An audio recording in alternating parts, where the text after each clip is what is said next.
Alors Cyril, toujours en direct du festival du Polar à la plage, j'ai la chance d'être avec Dominique Delahaye. Dominique Delahaye, bonjour. Vous êtes auteur de polar, mais vous êtes aussi connu ici sur ce festival pour être un des créateurs de ce festival, le Polar à la plage, avec les Encres Noires. Les Encres Noires, une bande de copains, tu es resté en contact avec pas mal de monde. Oui, mais évidemment, oui, ce sont des amis avec qui on partage une passion, donc ça crée des liens durables, évidemment. Et puis même la ville, enfin voilà, on a des attaches et puis on retrouve les copains musiciens avec qui on a animé la compilation Polaroid Rock pendant de nombreuses années. J'ai eu le plaisir de jouer avec eux il y a 2 jours avec la lecture musicale sur le texte magnifique de Benoît Sévrac. Donc c'était encore un bien beau moment d'amitié et de musique. C'est quelque chose que tu avais créé, Polaroid Rock, c'était important, on rappelle le principe, ce sont des auteurs invités qui offrent des textes de chansons, je dis bien textes de chansons, et des groupes locaux sont sélectionnés et on doit interpréter dans leur style, sans toucher naturellement à ce texte. Voilà. Donc, et ensuite, il y a eu ce collectif qui s'est créé autour de ça, c'est le collectif Polaroid Rock, en fin de compte qui regroupe des musiciens des anciennes compiles. Oui, alors l'idée de base, c'est pour moi la littérature, c'est le voyage d'image mentale, c'est-à-dire que quand un lecteur rentre dans un livre, il y amène aussi sa personnalité, il y amène sa culture et il donne en partie forme au personnage et au décor, évidemment. Et ce qui est assez frappant, quand on transpose ces textes au cinéma ou au théâtre, on a la rencontre de 2 imaginaires. Là, en l'occurrence, avec ce qu'on a appelé Polaroid Rock, mais c'est plus large que le rock, puisqu'on a eu des textes des musiques qui étaient influencées par le blues, ou la musique latine, ou la techno, où il y a eu plein de styles différents.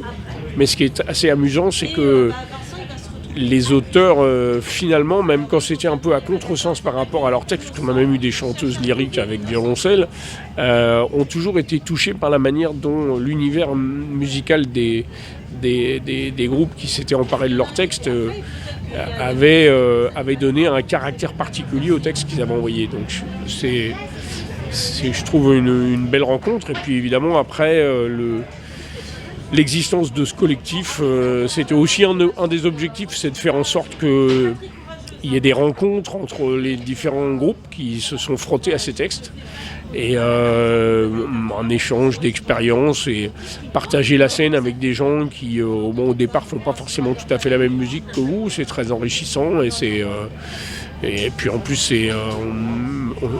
se sont noués de belles amitiés autour de ce projet, donc c'est vraiment voilà, c'était très agréable. Il y avait des grands temps forts, moi je me souviens il y a pour les 10 ans la fameuse tournée avec la péniche, vous avez joué dans différents lieux. Oui, il y a eu ça, c'était très très très beau. On a fait 11 escales entre Arras et Le Havre où on a invité des auteurs, où on a fait des concerts, où on a donné des représentations théâtrales. Donc c'était vraiment intéressant, mais j'ai de très très bons souvenirs aussi parfois de lectures musicales qu'on a fait dans des villages, notamment dans le cadre des festivals des Boucles de la Seine, enfin bref, dans des lieux un peu improbables, mais où à chaque fois on a senti qu'on avait réussi à toucher les gens et à leur montrer la littérature sous un aspect un peu différent. Donc c'était vraiment des expériences très intéressantes. Et sur certaines compiles, il y avait aussi des invités, JP Nataf, Kent. Il y a eu quand même des gens qui ont répondu. Je me rappelle, moi j'ai découvert Bastien Lallemand, avec notamment, on diffuse maintenant à la radio grâce au Polar à la plage. Oui, alors c'était un peu l'idée au départ, on voulait avoir, on va dire, des parrains ou des marraines des éditions pour essayer de faire parler un peu de la compilation. Maintenant, le monde de la communication, de la publicité, c'est un monde qui nous échappe un peu, on n'a pas les reins assez solides, mais ça a été à chaque fois... moi, je me souviens avoir été très frappé par le travail que JP Nataf avait fait sur son texte, parce que le texte que je lui avais confié, je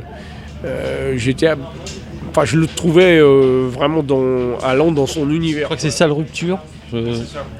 Et Et en fait, au départ, il m'a dit ouais, je m'étais pas trop retrouvé dedans. Mais ce qui était très frappant, on l'a vu travailler en studio, la manière dont il a redécoupé les phrases, sans toucher au texte, hein, mais juste modifier les appuis, etc. Et brusquement, et ça c'était la magie, quand il s'est mis à chanter, c'était devenu son texte, quoi. Et ça, c'est vraiment la marque des grands. Il avait été capable de vraiment de s'approprier le texte d'une manière assez incroyable. Il y a une anecdote assez drôle, je ne sais pas si tu t'en rappelles, il y a peu de temps j'ai accueilli Olivier Durand dans les studios de RVL et je ne sais pas si tu te rappelles de ce fameux envoi parce que je t'occupais de dispatcher les textes et à l'époque moi je faisais partie d'un groupe qui s'appelle Albop et tu m'avais envoyé ton texte qui était à la base prévu pour Olivier Durand. C'est fini mais ce n'est pas fini. Et il y a eu 2 versions, alors une version officielle qui était sur la compile et une autre version d'Albop et après je crois qu'on avait eu La Belle Vie de Claudine Aubrain. Oui, en fait, il n'y a que ceux qui font rien, qui font pas de bêtises. Et là, en l'occurrence, j'en avais fait une belle. Ouais, j'avais envoyé 2 fois le même texte.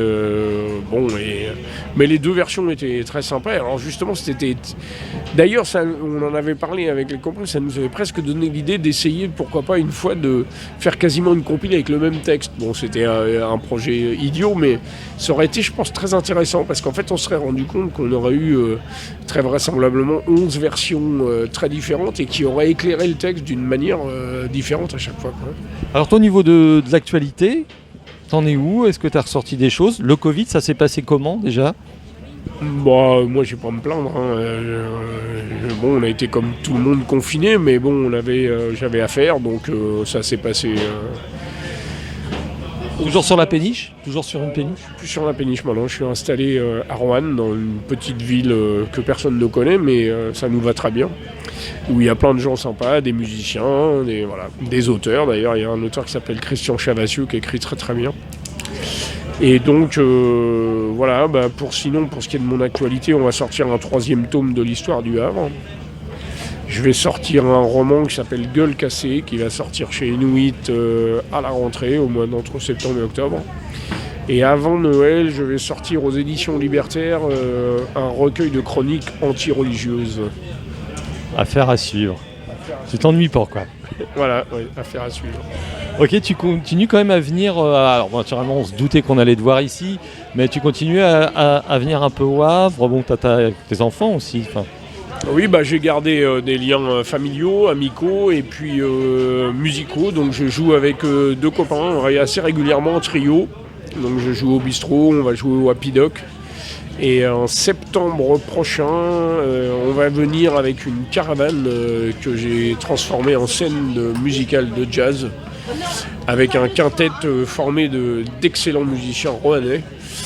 Donc il y aura batteur, bassiste, pianiste, trompettiste, et moi je joue du sax et je chante. Et on a un quintet dédié à la musique qu'on appelle West Coast, d'ailleurs la musique de Jerry Mulligan, Art Pepper, etc. Voilà. Donc on viendra pour les fêtes de la mer, on viendra faire 2 concerts au mois de septembre. Un sujet, on peut en parler, j'avais envie d'en parler avec toi. C'est vrai que cette année, pour le 20e anniversaire, on aurait voulu une petite compile en physique, Polaroid Rock. Il y a eu donc quand même une version qui est sortie sur le net, avec des auteurs et des groupes. Ouais, alors moi malheureusement je suis plus dans l'organisation du festival, enfin on n'est plus du Havre, donc voilà. Donc je me permets pas de juger les décisions qui ont été prises. On a eu un beau festival, il semblerait que pour des raisons qu'on peut comprendre, l'équipe d'animation du festival a fait le choix de privilégier le nombre et la qualité des auteurs invités plutôt qu'on allait dire des dépenses un peu annexe par rapport à la littérature elle-même. Moi, j'ai tendance à penser que la compilation était un peu la marque de fabrique de notre festival. Donc voilà, on peut déplorer qu'on n'ait pas pu, en tout cas, la défendre sur scène.